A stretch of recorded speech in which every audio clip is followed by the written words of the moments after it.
Hey people! For those of you that don't know, I used to work in a bakery. I was what you call a bakery clerk. And in my time working in that poo hole, a lot of weird poop happened to me. Probably because I was working in a poo hole. Mind blown!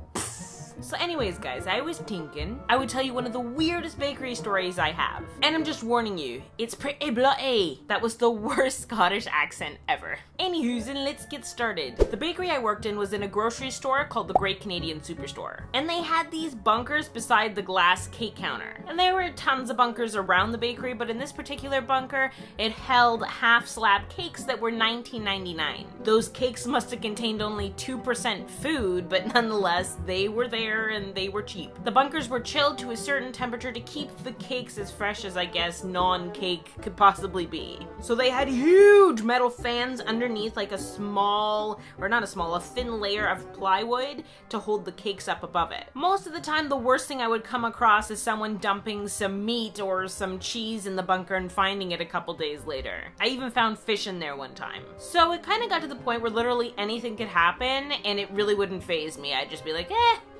whatever. But one day I was proven wrong. I normally close the department. So one night about 2 hours before close, I was mopping the floors and I was having a pretty good night. Everything was going pretty smoothly, as smoothly can go in a bakery. So I was in a pretty good mood, and then 5 teenagers walked in. And this is where you guys are probably gonna laugh at me because I sound like a grandma. But these teenagers were stereotypical know-it-alls. They were laughing stupid,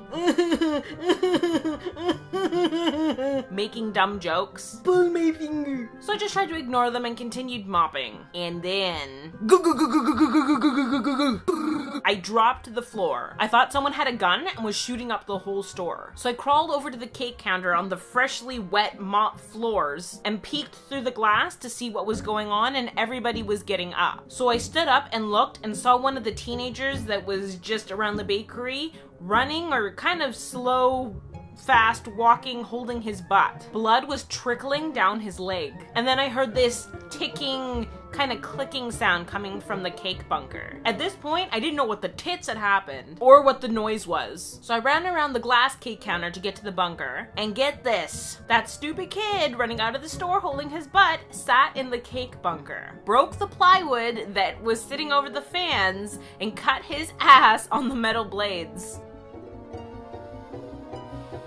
Yep, probably the worst and best moment of my life. Worst because I had to clean the blood off the fans, and I also had to find some sort of plywood to go back over top so the cakes could go back in the counter. And best because, well, a guy literally cut his ass on a cake bunker fan. How many people do you know that can say that they witnessed that? One, and it's me! You're welcome. I have many more crazy bakery stories. So would you guys like it to become kind of like a thing, like a short series type deal? Let me know your thoughts down below. If you like this video, don't forget to smack that like button. Comment down below. Follow and share this video any way you can. Twitter, book faces, Instagram, Google Pluses. Don't forget to check out my store for some cool snapbacks and strapbacks and decals and stuff like that. Links always in the description. And also guys, don't forget to subscribe to my channel if you haven't already for new videos. And until next time people, toodles.